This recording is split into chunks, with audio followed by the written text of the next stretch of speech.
White America made it illegal for black people to exist without permission.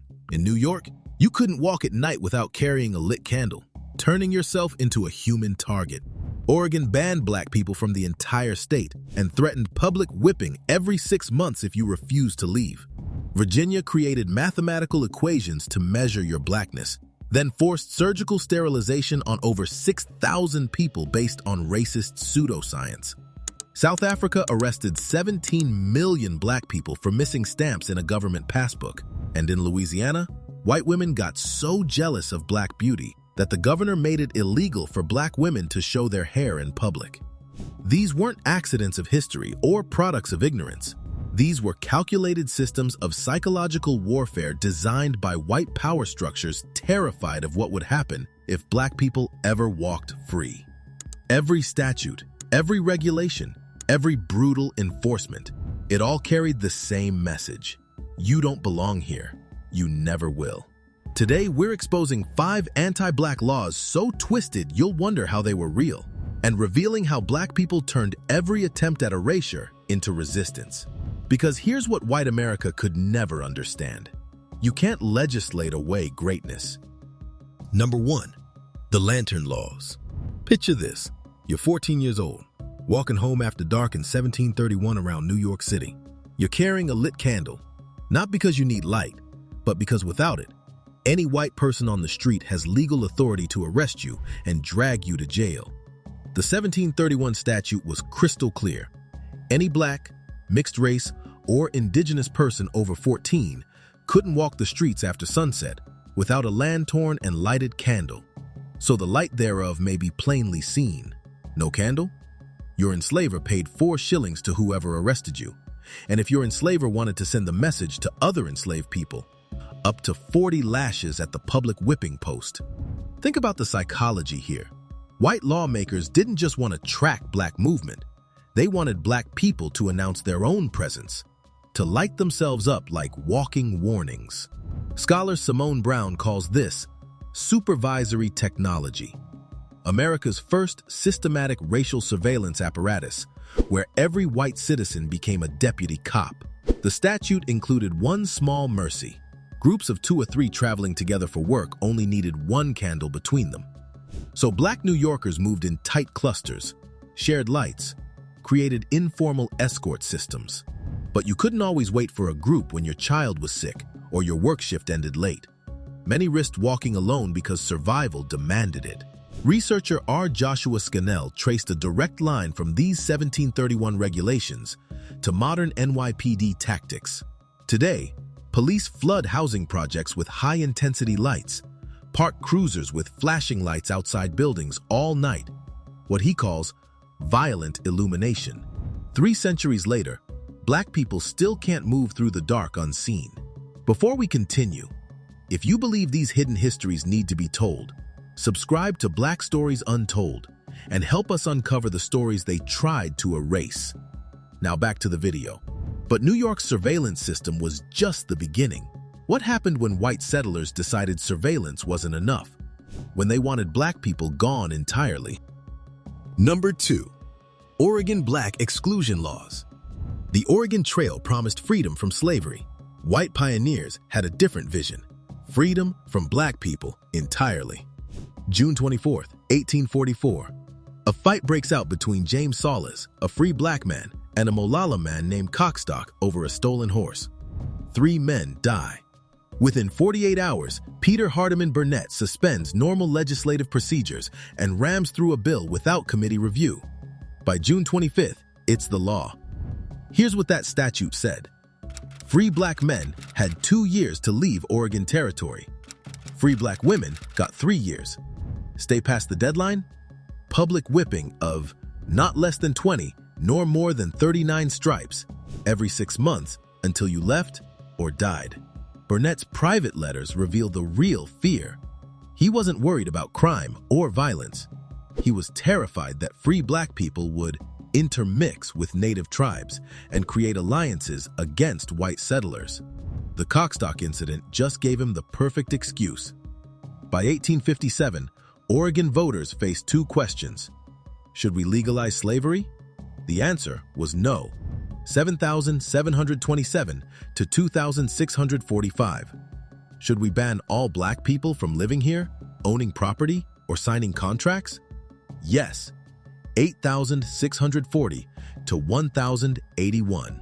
Oregon became the only state admitted to the Union with a constitutional ban on black existence written into its founding document. George Bush, a mixed-race Pennsylvanian, carved an entirely new branch of the Oregon Trail northward into British-controlled territory, rather than risk Oregon's torture timeline. He founded the first American settlement in what became Washington State. Jacob Vanderpool, a West Indian sailor who settled in Oregon City, wasn't so lucky. In 1851, a white resident filed charges against him. Vanderpool was arrested and given 30 days to leave Oregon forever. The exclusion statute stayed in Oregon's constitution until 1926. References weren't scrubbed until 2002. Yet black communities persisted. Salem's black parents pooled money for their own school in 1867, when white schools refused their children. Portland's North Williams Avenue became an underground jazz sanctuary in the 1930s. But white power structures weren't satisfied with geographic elimination. They wanted something more permanent, something that would erase black identity itself. Number 3. The Virginia Racial Integrity Act. September 1924. Dorothy Johns walks into the Rockbridge County Clerk's office to apply for a marriage license. County Clerk A.T. Shields examines her paperwork and refuses. Why? Because Virginia just passed a statute that turned race into mathematics. The Racial Integrity Act defined white as anyone with no trace whatsoever of any blood other than Caucasian. One drop of African ancestry, you're colored. The statute included one exception, the Pocahontas exception, allowing people with 1/16 Native American ancestry to remain white, but only if they had 0 African ancestry. Why? Because Virginia's elite first families had spent generations bragging about their Pocahontas descent. Walter Plecker ran Virginia's Bureau of Vital Statistics like an inquisitor. The statute gave him power to approve or deny racial certificates required for marriage. But Plecker went far beyond his authority. He pressured school superintendents to expel questionable children from white schools. He sent threatening letters to county clerks demanding they alter birth records. He ordered bodies exhumed from white cemeteries and reburied in colored sections. Dorothy Johns argued that her family members listed as colored were actually Native American. Judge Henry Holt denied her marriage license, finding enough evidence of African ancestry. Weeks later, Atha Sorrells faced the same denial, but this time the judge ruled differently. John Powell, who helped craft the statute, exploded with rage. He predicted every person of color would now claim Indian heritage to escape classification. Plecker became obsessed with Virginia's indigenous tribes. In 1930, lawmakers closed the loophole. Anyone with any ascertainable degree of Negro blood was colored. Indians not on state-recognized reservations automatically colored. The 1930 census recorded 779 Indians in Virginia. By 1940, only 198. Plecker's reclassifications had nearly erased them from official records. The cruelest story belongs to Carrie Buck. At 17, she was assaulted by her foster parents' nephew. To cover up the crime, they committed her to a facility for the feeble-minded, claiming she was promiscuous and mentally deficient. The case reached the U.S. Supreme Court. Justice Oliver Wendell Holmes declared, 3 generations of imbeciles are enough.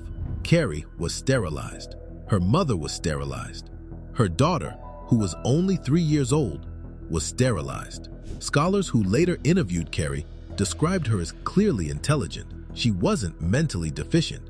She was simply black and poor and in the way.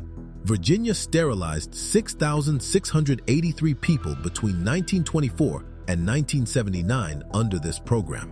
In 1935, Plecker wrote to the German fascist regime's Bureau of Human Betterment and Eugenics, describing Virginia's regulations. When he learned fascists had sterilized 600 mixed-race children, Plecker responded, "I hope this work is complete and not one has been missed. I sometimes regret that we have not the authority to put some measures in practice in Virginia." The fascist regime studied American eugenics programs when designing their racial purity campaigns. The Racial Integrity Act wasn't struck down until 1967's Loving versus Virginia. Plucker served as state registrar until 1946, enforcing regulations he privately admitted were scientifically meaningless. In 1940, he confessed in writing, "There is no test to determine the race of an individual." He kept enforcing it anyway for 6 more years. Virginia's obsession with measuring blackness wasn't unique. Halfway across the world, South Africa was building an entire system around the same premise. Number 4. South African pass laws. Imagine needing a government-issued book just to walk to the grocery store. If it's missing the right stamps, you're arrested and forcibly removed from your family. This was daily life under South Africa's pass regulations. The 1952 Natives Act created one standardized reference book, colloquially called the Dompas or Stupid Pass, that every black person over 16 had to carry everywhere. Inside, photograph, fingerprints, employment history, and critically, your white employer's written evaluations of your behavior. Only white people could legally be employers. To legally live in white urban areas, you needed Section 10 rights, proving you were born there and never left, or worked 10 years for one employer, or lived there 15 years. Without Section 10 rights, you had 72 hours before detention. Between 1916 and 1984, authorities detained 17,745,000 Africans for pass violations. Most arrests? Forgotten passbook, expired stamp, employer didn't sign properly. Think about that number. That's roughly 1 arrest for every 2 black South Africans alive during apartheid. In the late 1970s, South Africa's daily prison population hit nearly 100,000, one of the highest rates in the world. When authorities tried extending passes to black women in the 1950s, they met fierce resistance. The resistance peaked at Sharpeville on March 21, 1960. Thousands gathered outside the police station, deliberately not carrying passbooks. Police opened fire. 69 people died. Over 180 were wounded. The pass regulation system officially ended July 24, 1986, but the damage spanned generations. Millions of families separated, entire communities displaced, a nation traumatized by paperwork violations. South Africa controlled where black people could go. Louisiana went further. They tried to control how black women looked. Number 5. The Tidnon Law.